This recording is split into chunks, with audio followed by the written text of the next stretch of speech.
والذين آمنوا أشد حبا لله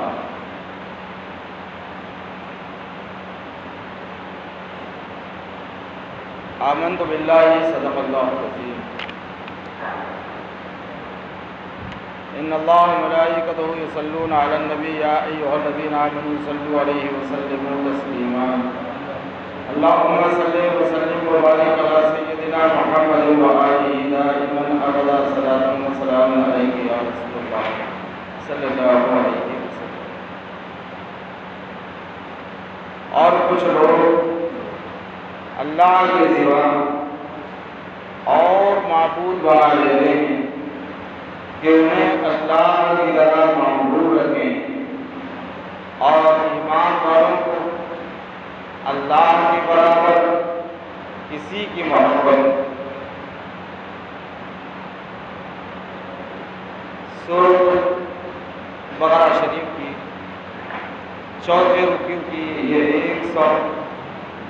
169ویں آیت مبارکہ ہے، جس کو پڑھنے اور سننے کا شرف حاصل ہوا ہے۔ اس کے پہلے اللہ تبارک و تعالیٰ کی قدرت کی نشانیاں اللہ تعالیٰ نے بیان فرمائی تھی۔ لوگ حضور پاک صلی اللہ علیہ وسلم سے اس کے ایک ہونے، اس کے وحدانیت اور اس کے قدرت کی نشانیاں طلب کر رہے تھے کہ اللہ ایک ہے اور آپ اللہ کے نبی ہیں، تو آپ یہ نشانی بتائیں کہ صفا پہاڑ سونے کا ہو جائے۔ اس پر اللہ تبارک و تعالیٰ نے ان احمقوں کو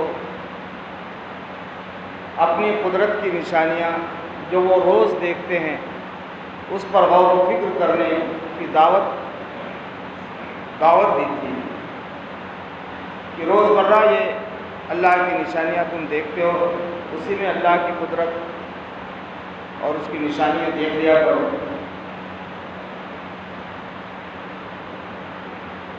آج جس آیت کریمہ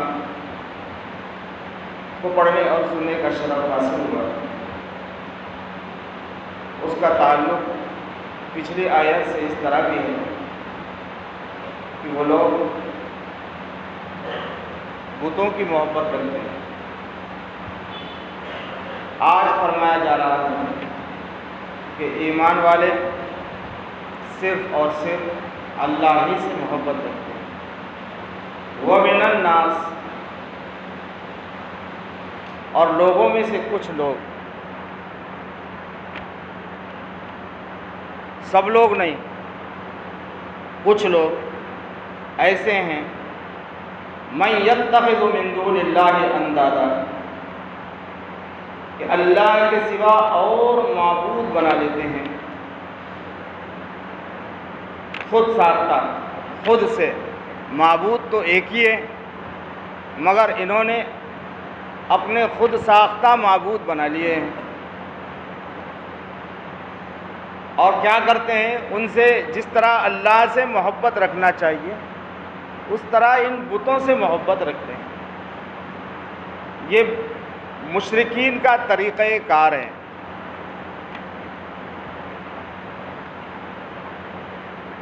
تو اللہ تعالیٰ ایمان والوں کی خصلت بیان کرتا ہے۔ یہ تو بتوں کا طریقہ اور بتوں کی روش اور بتوں کو مشرکین کا طریقہ اور مشرکین کی خصلت اور عادت ہے کہ وہ بتوں سے محبت رکھتے ہیں۔ ایمان والے کیا کرتے ہیں؟ والذین آمنوا، اور وہ لوگ جو ایمان لاتے ہیں، اشد حبا للہ، وہ اللہ سے بے پناہ محبت رکھتے ہیں۔ چند باتیں جو ہمیں معلوم کرنی ہے، اور آیت قرآنی کا جو خلاصہ ہے وہ یہ ہے۔ قرآن نے فرمایا وَمِنَ النَّاسِ، لوگوں میں سے کچھ لوگ۔ یہ لفظ ناس متعدد جگہ قرآن پاک میں استعمال ہوا۔ پہلے سپارے میں وَإِذَا قِيلَ لَهُمْ آمِنُوا كَمَا آمَنَ النَّاسِ،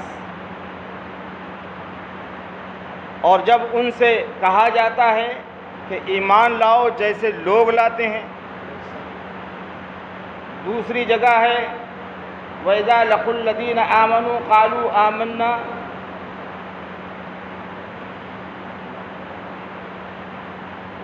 جب وہ لوگوں سے ملتے ہیں تو کہتے ہیں کہ ہم ایمان لائیں. اپنے شیطانوں سے ملتے ہیں تو ہم کہتے ہیں کہ ہم تو ٹھٹا مسکرہ کر رہے تھے. یہاں پر ہے وَمِنَ النَّاسِ مَن يَتَّخِذُ مِن دُونِ اللَّهِ. لوگوں میں سے کچھ لوگ, اس میں بھی ہے قُلْ أَعُوذُ بِرَبِّ النَّاسِ. وہاں بھی ناس ہے. ناس ایک ہی لفظ ہے اور متعدد جگہ استعمال ہوا ہے, اور ہر جگہ اس ناس کا مطلب الگ الگ ہے لوگ ہی. ناس کا مطلب لوگ ہی ہوتے ہیں, لیکن ان لوگوں میں سے بھی الگ الگ لوگ. جہاں قرآن پاک نے کہا وَإِذَا قِيلَ لَهُمْ آمِنُوا كَمَا آمَنَ النَّاسِ, وہاں ناس کا مطلب الگ ہے. یہاں ہے وَمِنَ النَّاسِ مَن يَتَّخِذُ, یہاں لوگوں کا مطلب الگ ہے.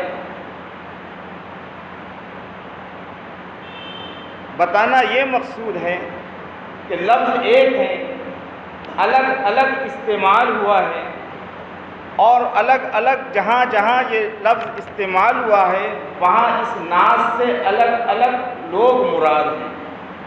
کہیں اسی ناس سے مشرکین مراد ہیں, کہیں اسی ناس سے تمام لوگ مراد ہیں, کہیں اسی ناس سے خاص منافقین مراد ہیں, اور کہیں اسی ناس سے صرف ایمان والے, بلکہ ایمان والوں میں بھی ابو بکر صدیق اور عمر اور عثمان و علی مراد ہے. ناس ہی سب کے لیے بولا ہوا. لیکن کہاں اس ناس سے مراد عام لوگ ہیں, کہاں اس ناس کا مطلب صدیق و عمر و عثمان و علی ہیں, کہاں اس ناس کا مطلب منافقین ہیں. یہ بتایا کس نے ہمیں؟ یہ ہمیں بتایا حضور پاک صلی اللہ علیہ وسلم نے, کہ یہاں ناس کا مطلب منافق ہے. وَإِذَا قِيلَ لَهُمْ آمِنُوا كَمَا آمَنَ النَّاسِ, جب ان سے کہا جاتا ہے کہ اس طرح ایمان لاؤ جیسے لوگ لاتے ہیں, تو یہاں ناس سے مراد ابو بکر صدیق اور عثمان و علی.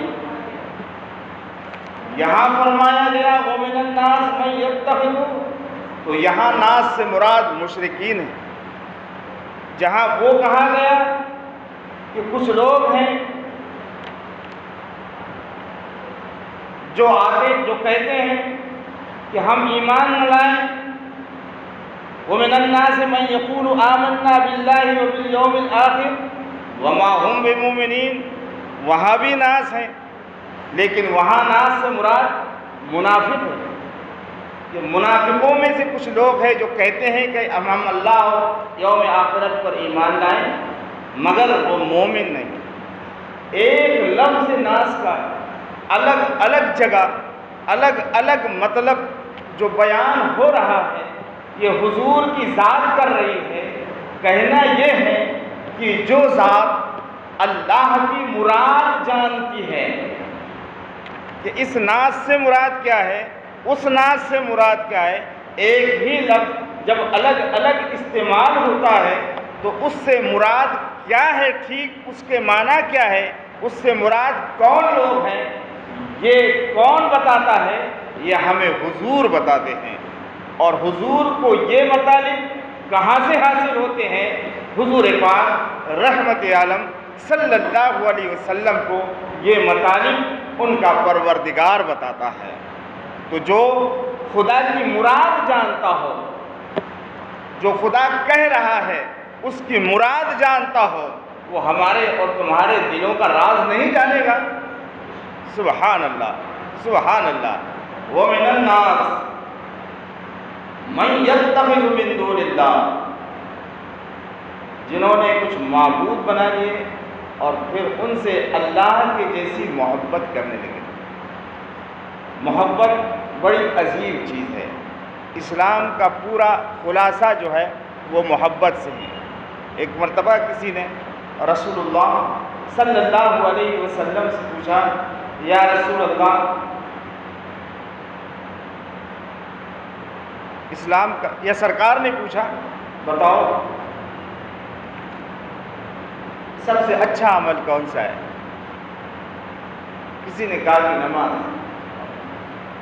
الگ الگ موقعوں پر جو الگ الگ پہچان علامات بیان کی جاتی ہیں، سرکار نے فرمایا نہیں۔ کوئی دوسرا؟ کسی نے کہا حج، تیسرا کسی نے روزہ، زکوٰۃ، حج۔ جب دو چار جواب صحابہ اکرام رضوان اللہ تعالی علیہم اجمعین نے دے دیے تو سرکار نے فرمایا نا، سرکار سب سے اچھا عمل یہ ہے کہ آپ اللہ اور رسول کے لیے محبت کریں۔ تو محبت بہت عظیم چیز ہے۔ تو ان لوگوں نے محبت کس سے کی؟ اللہ کی بجائے بتوں سے، اور پھر اللہ سے محبت، یہ تو سب سے بلند و بالا چیز ہے۔ یہی پورے دین کا خلاصہ ہے۔ پورے دین کا خلاصہ اللہ رسول سے محبت۔ قرآن عظیم میں ہے جن لوگوں کو اللہ سے محبت ہوتی ہے ان کا شیوا اور طریقہ کیا ہوتا ہے۔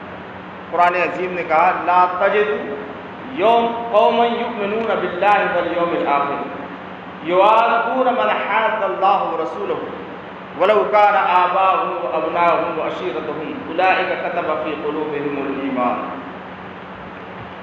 قرآن عظیم نے کہا کہ تو نہ پائے گا ان لوگوں کو، کیسا نہیں پائے گا جو ایمان لاتے ہیں اللہ رسول پر، ان کو کیسا نہیں پائے گا کہ یوادون من حاد اللہ ورسولہ، کہ وہ ان لوگوں سے محبت رکھیں جو اللہ رسول کے دشمن ہیں۔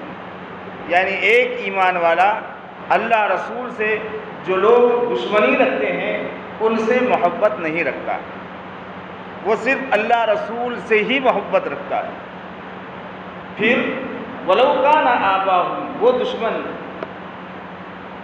دشمن اللہ رسول کے، اس کے باپ ہی کیوں نہ ہو، باپ دادا ہی کیوں نہ ہو، اس کے بال بچے ہی کیوں نہ ہو، اس کے رشتہ دار ہی کیوں نہ ہو، کوئی ہو، جب ایک بندہ اللہ رسول سے محبت کرنے لگتا ہے تو پھر اس کا اللہ رسول کے دشمنوں سے کوئی رشتہ، تعلق اور لگاؤ نہیں رہتا ہے، کیونکہ وہ اپنا سارا تعلق اللہ سے جوڑ لیتا ہے۔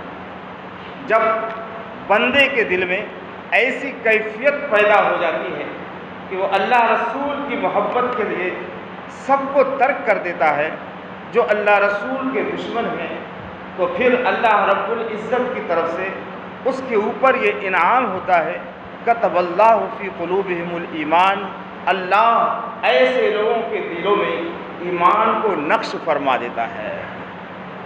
اور جب اللہ کسی کے دل میں ایمان نقش فرما دے، اب اس کے ایمان کو کوئی سلب نہیں کر پائے گا۔ اللہ کرے کہ ایمان کی وہ عظیم دولت کہ اللہ خود ہمارے دلوں پر ایمان کو نقش فرما دے، ہمیں وہ اپنے اندر پیدا کرنے کی ضرورت ہے۔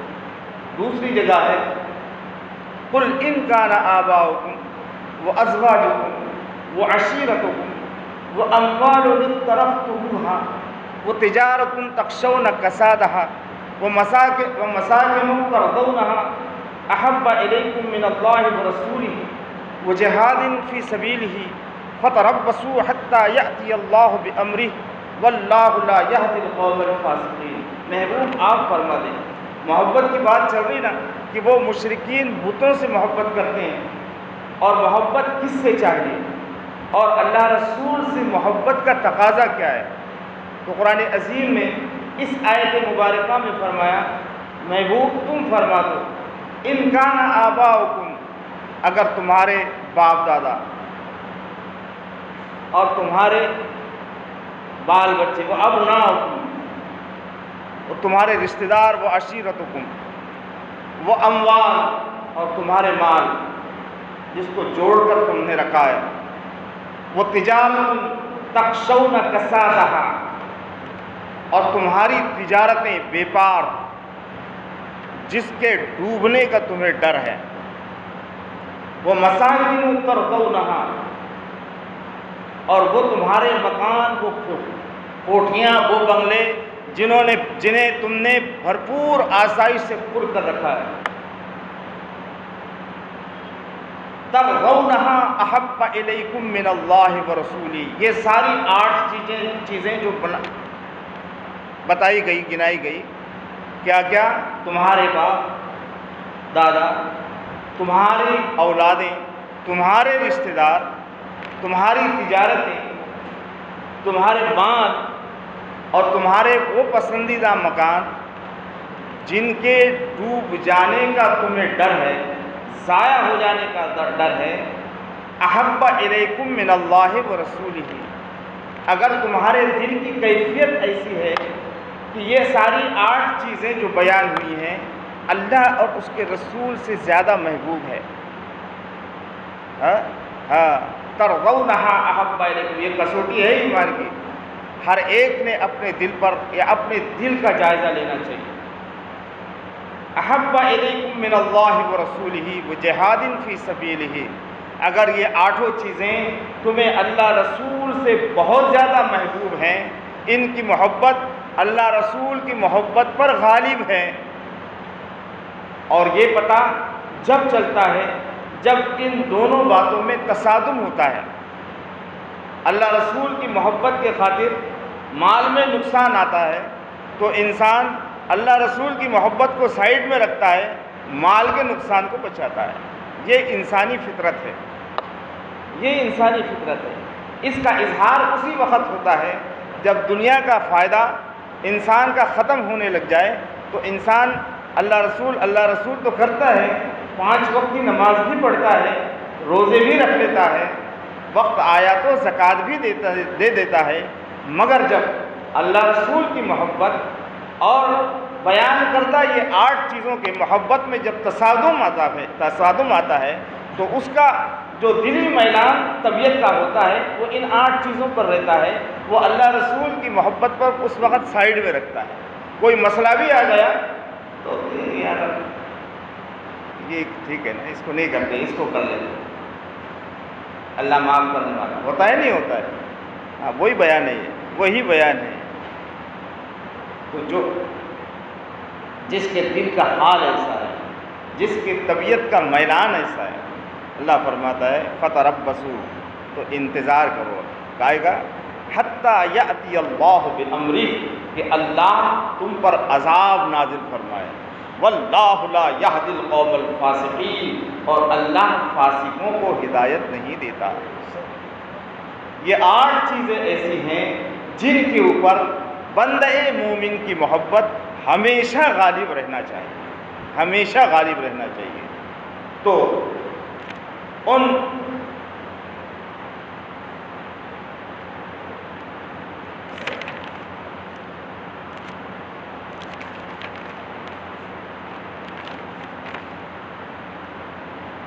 مشرکین نے بت بنائے، اور جو محبت اللہ رب العزت سے کرنا چاہیے تھی وہ اسے چھوڑ کر ان بتوں سے محبت کرنے لگے۔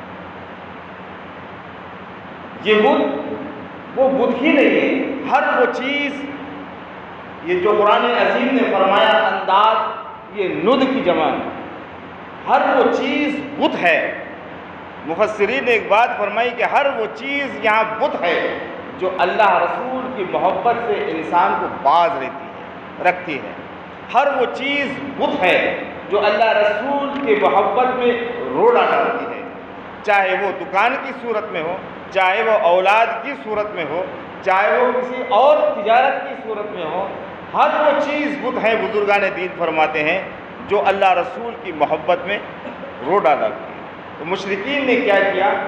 بت بنائے، اور ان بتوں سے ایسی محبت کرنے لگے جو محبت انہیں اللہ سے کرنی چاہیے تھی، لیکن اور اسی بات کی وہ ایمان والوں کو بھی دعوت دیتے ہیں، یہی طریقہ وہ ایمان والوں سے بھی امید رکھتے ہیں، لیکن ایمان والوں کا حال کیا تھا؟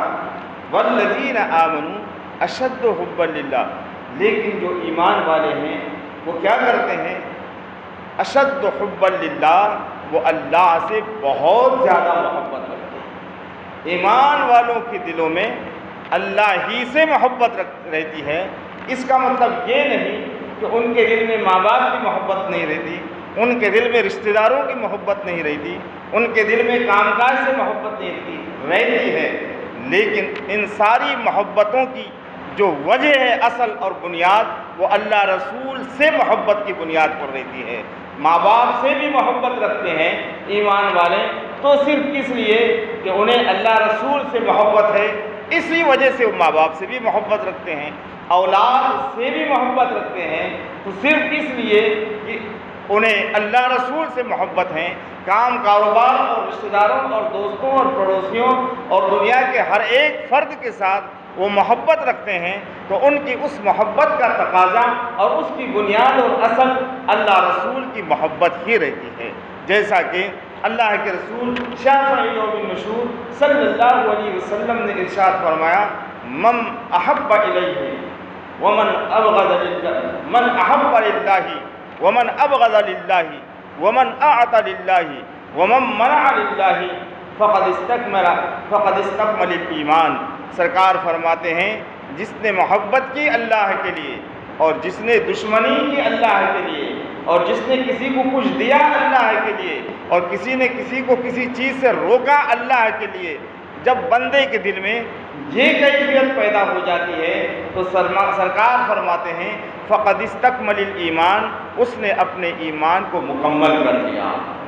اب یہ کی ضرورت نہیں ہے، ہمارے دل کی اگر یہ کیفیت ہے کہ یہ ساری چیزیں دینا اور لینا اور منع کرنا اور کسی سے محبت اور کسی سے دشمنی یہ صرف اللہ ہی کے لیے ہو جائے، تو پھر کسی سے فتویٰ لینے کی ضرورت نہیں، اسے یہ اپنے دل میں اطمینان کر لینا چاہیے کہ میں نے اپنے ایمان کو مکمل کر لیا ہے۔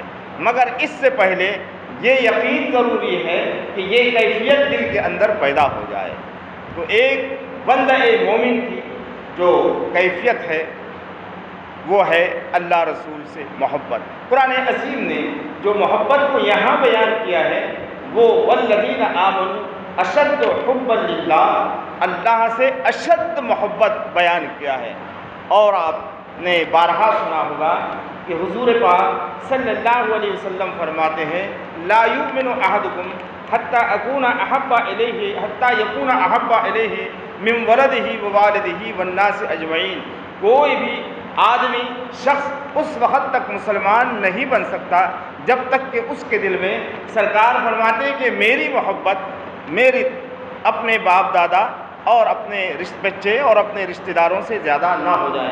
تو حضور تو فرماتے ہیں ایمان والا اس وقت ہوگا جب حضور کی محبت اس کے دل میں ہوگی۔ قرآن فرماتا ہے والذین آمنوا اشد حبا للہ، کہ ایمان والا وہ ہوتا ہے جس کے دل میں اللہ کی محبت رہتی ہے۔ تو دو کنسیپٹ ہو گئے، یہ دو کنسیپٹ ہو گئے، اور یہی وجہ ہے گمراہی کی۔ وہ لوگ جو اللہ کی محبت میں انبیاء کے شان کی تنقیص کرتے ہیں، وہ یہ سمجھتے ہیں کہ تنقیص رسالت کا نام ہی حب اللہ ہے۔ تو قرآن نے کہا کہ اللہ کی محبت ایمان والوں کے دل میں رہتی ہے، حضور فرماتے ہیں کہ میری محبت دلوں میں ہے۔ بات سمجھنے کی یہ ہے، یہ جو قرآن نے کہا کہ اللہ کی محبت اور حضور فرماتے ہیں کہ میری محبت، تو یہاں بات سمجھنے کی یہ ہے کہ اللہ کی محبت اور رسول کی محبت یہ کوئی دو جداگانہ الگ الگ چیز نہیں ہے۔ جو حضور سے محبت ہیں اسی کا نام اللہ کی محبت ہیں، جو اللہ کی محبت ہیں اسی کا نام حضور سے محبت ہیں۔ دنیا میں ایسے تو لوگ مل جائیں گے جنہیں اللہ سے محبت ہو لیکن حضور سے محبت نہ ہو، لیکن ایسے لوگ ملیں گے ہی نہیں جنہیں حضور سے محبت ہو اور پھر انہیں اللہ سے محبت نہ ہو۔ ایسے لوگ ملیں گے ہی نہیں آپ کو۔ ایسے لوگ تو بہت مل جائیں گے کہ جنہیں یہ دعویٰ ہے کہ ہمیں اللہ سے محبت ہے، لیکن ان کے معمولات یہ بتاتے ہیں کہ انہیں حضور سے محبت نہیں ہے۔ لیکن ایسے لوگ ملیں گے ہی نہیں دنیا میں جنہیں حضور سے محبت ہو اور انہیں اللہ سے محبت نہ ہو۔ تو حضور پاک صلی اللہ علیہ وسلم فرماتے ہیں کہ میری محبت یہی عین ایمان ہے، جب تک کہ کسی کے دل میں اس سے میری محبت ایسی پیوست نہ ہو جائے جو اس کے باپ، دادا، رشتہ دار اور سارے قرابت داروں سے زیادہ اس کے دل میں نہ ہو جائے۔ محبت رسول اور محبت خدا یہ ایک ہی چیز کے، ایک ہی سکے کے دو پہلو ہیں۔ اس کو اگر الگ الگ کر کے الگ الگ عینک سے دیکھیں گے، نظریے سے دیکھیں گے کہ محبت خدا الگ چیز ہے اور محبت رسول الگ چیز ہے، تو انسان گمراہی کے عمیق دلدل میں پھنس جائے گا۔ ایک صاحب اس کو یوں سمجھے، بہت سے لوگ ایسے ہیں کہ نہیں جی یہ تو محبت خدا الگ چیز ہے اور محبت رسول الگ چیز ہے۔ وہ محبت رسول کو شرک سمجھتے ہیں، محبت رسول کو شرک سمجھتے ہیں، اور جہاں بھی حضور سے محبت یا اصحاب سے محبت یا اہل بیت اطہار سے محبت یا علماء اولیاء سے محبت کی جب بات آتی ہے تو وہ اس محبت کو شرک قرار دیتے ہیں۔ حالانکہ یہ تمام محبتیں اللہ کی محبت سے جداگانہ کوئی چیز نہیں ہے، یہ دیکھنے کا فرق ہے۔ ایک شاگرد اپنے استاد کے پاس پڑھا کرتا تھا، وہ آنکھ سے تھوڑا بھیگا تھا، تو اس کو ایسا ہوتا ہے کہ بھینگے آدمی کو کبھی ایک چیز دو دکھتی ہے، ایک ہی چیز کبھی دو بھی نہیں، یہ بھی آنکھ کا ایک مرض ہے۔ استاد نے اس سے کہا کہ جاؤ کمرے میں ایک آئینہ رکھا ہے، وہ آئینہ لے کر آؤ۔ حضرت جی کے حجرے میں گیا، اس نے دیکھا، وہ پلٹ کر آ گیا، حضرت سے فرماتے حضرت وہاں ایک نہیں دو آئینے رکھے ہیں، کون سا لاؤں؟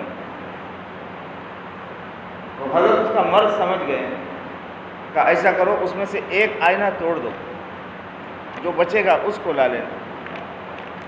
اس شاگرد گیا، اس نے ایک آئینہ توڑ دیا، اور جب توڑا تو اس کے حیرت کا ٹھکانہ نہیں رہا، وہ چلاتا ہوا آیا، حضور غضب ہو گیا، میں نے تو آپ کے کہنے کے مطابق ایک ہی آئینہ پھوڑا تھا، لیکن ایک آئینے کو کیا پھوڑا، وہ دوسرا آٹومیٹک وہ بھی پھوٹ گیا،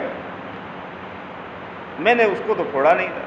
استاد نے کہا بیٹا یہ آئینہ ایک ہی تھا، یہ تیرے دیکھنے کا قصور تھا، یہ تیرے دیکھنے کا قصور تھا، تیرے نظر کا قصور تھا۔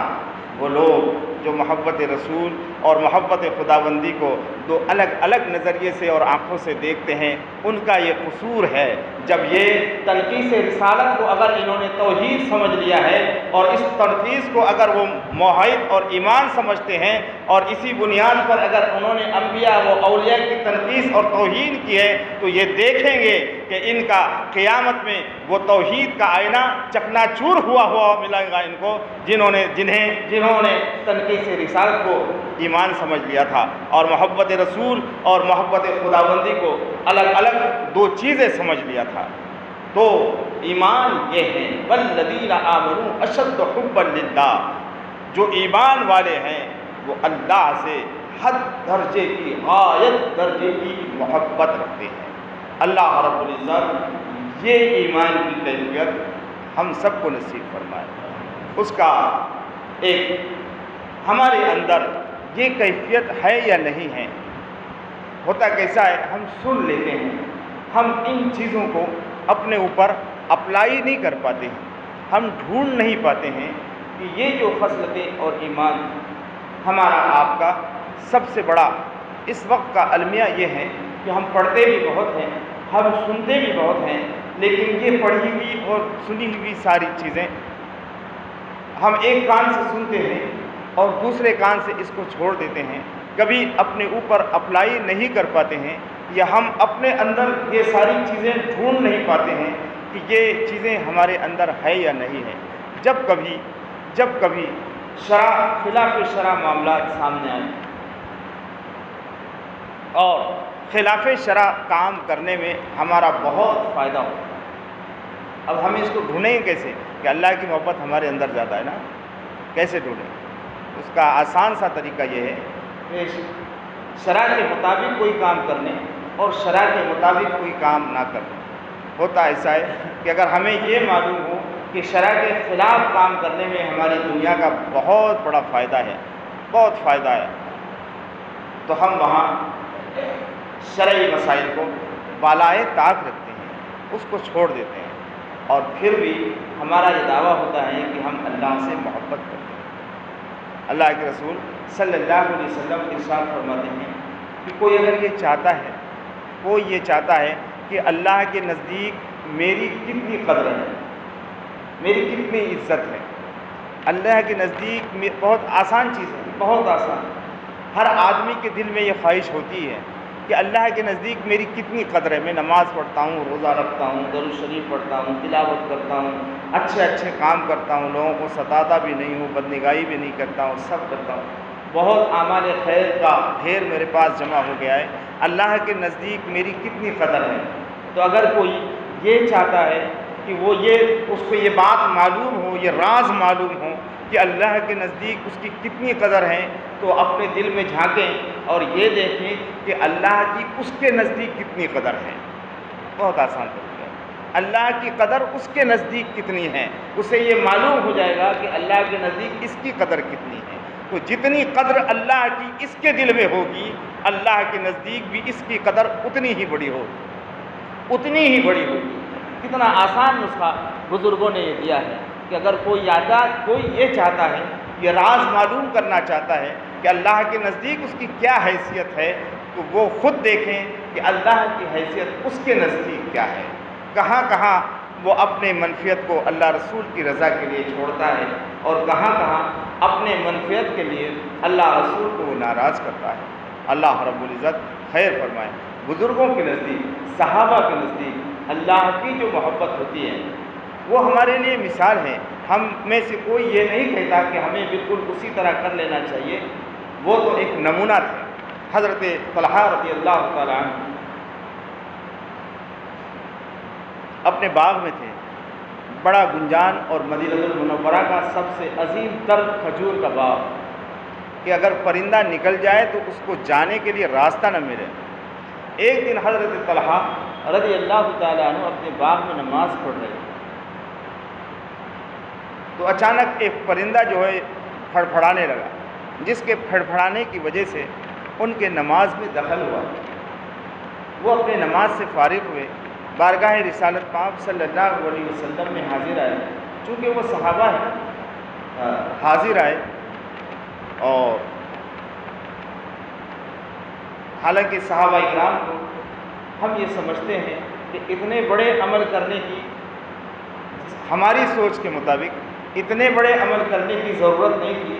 ان کے ایک چھوٹے عمل کا جو اجر تھا، وہ اللہ کے رسول صلی اللہ علیہ وسلم فرماتے ہیں میرے صحابہ کا ایک چھوٹا عمل تمہارے عمل کے لحاظ سے اتنا بڑا ہے کہ وہ اگر ایک مٹھی جو صدقہ کرے، ایک مٹھی جو صدقہ کرے، تو ساری امت اگر مل کر احد کے پہاڑ کے برابر سونا خیرات کر دیں، تو صحابہ اکرام کا ایک مٹھی جو صدقہ کرنا ایک طرف، اور تمہارا احد پہاڑ کے برابر سونا خیرات کرنا ایک طرف۔ ان کے اجر کی یہ کیفیت ہے کہ ایک مٹھی خیرات جو کر دینا اجر کے اعتبار سے اتنا بڑا ہے کہ کہاں ہمارا احد کے برابر سونا خیرات کرنا اور کہاں ان کا ایک مٹھی جو خیرات کرنا۔ اس قدر اجر کی بشارت کے باوجود صحابہ اکرام رضوان اللہ تعالیٰ علیہم اجمعین کا جو معمول تھا اللہ رسول کی بارگاہ میں، وہ یہ تھا کہ حضرت طلحہ نماز پڑھ رہے ہیں، پرندہ گھس گیا، اس نے ادھر ادھر جانے کی کوشش کی، پھڑپھڑایا، جس کی وجہ سے ان کی نماز میں دخل ہوا۔ یہ سلام پھیرنے کے بعد بارگاہ رسالت مآب صلی اللہ علیہ وسلم میں حاضر آئے، یا رسول اللہ، وہ جو میرا باغ ہے نا، میں نے وہ آپ کے حوالے کر دیا، اور اس کو آپ بیت المال کے اندر آپ داخل کر دیں، میں نے اس کو آپ کا مالک بنا دیا۔ حضور کو بھی بڑا تعجب ہوا، اتنا عظیم باغ، صحابہ اکرام بھی بڑے سوچ رہے کہ مدینے کا سب سے مشہور باغ، کہا کیوں؟ کہا یا رسول اللہ، وہ باغ مجھے نہیں چاہیے، وہ باغ ایسی چیز مجھے نہیں چاہیے کہ میں اللہ رسول کی یاد میں کھڑا ہوں اور پھر وہ باغ اللہ رسول کی یاد سے مجھے، اور اس کی یاد سے تغافل پیدا کر دے اس کے اندر۔ ایسا باغ مجھے نہیں چاہیے، ایسی دنیا مجھے چاہیے ہی نہیں جو اللہ رسول کی یاد سے مجھے غافل کر دے۔ یہ کہہ کر وہ پورا باغ نبی کریم رحمت عالم صلی اللہ علیہ وسلم کے سپرد حضرت طلحہ نے کر دیا۔ یہ اللہ رسول کی محبت کے یہ تقاضے ہوتے ہیں جو صحابہ اکرام رضوان اللہ تعالیٰ علیہم اجمعین نے بتائے۔ جب بندہ اللہ رسول سے محبت کرتا ہے نا، تو ایک مرتبہ مولا کائنات کو کسی نے دیکھا کہ وہ رو رہے ہیں، یعنی رونے کی وجہ کا اللہ ناراض ہو گیا، اللہ ناراض ہو گیا، علی آپ سے اللہ ناراض ہوگا؟ کہاں اللہ بالکل یقیناً اللہ ناراض ہوگا۔ کہ ایسی کون سی بات ہے جس کی وجہ سے اللہ ناراض ہوگا؟ کہا کیا بتاؤں، آج 40 روز ہو گئے میرے گھر میں کوئی مہمان نہیں آیا ہے۔ اللہ اکبر کبیرہ۔ جو اللہ والے ہوتے ہیں، جو اللہ سے محبت کرتے ہیں، جو اللہ سے محبت کرتے ہیں، والذین آمنوا اشد حبا للہ کے جو پیروکار ہیں، جو نمونے ہیں نا، وہ یہ اصحاب اکرام رضوان اللہ تعالیٰ علیہم۔ اللہ رب العزت ہم سب پر خیر کی توفیق عطا فرمائے اور ایمان کی وہ لذت عطا فرمائے، اور اللہ صرف محض اپنے کرم سے ہمارے دلوں میں ایمان کو نقش فرما دے، جس کا قرآن عظیم نے اولئک کتب فی قلوبہم الایمان فرما کر اس نے یہ بشارت عطا فرمائی ہے۔ اللہ رب العزت ہمارے آج کی اس نشست کو اپنے بارگاہ کرم میں قبول و مقبول فرمائے۔ آج کی تلاوت کردہ آیت مبارکہ کا یہ خلاصہ تھا۔ اللہ رب العزت جو کچھ اس کہنے سننے میں اگر غلطی ہوئی ہو تو اپنے فضل سے معاف فرمائے۔ وآخر دعوانا ان الحمد للہ۔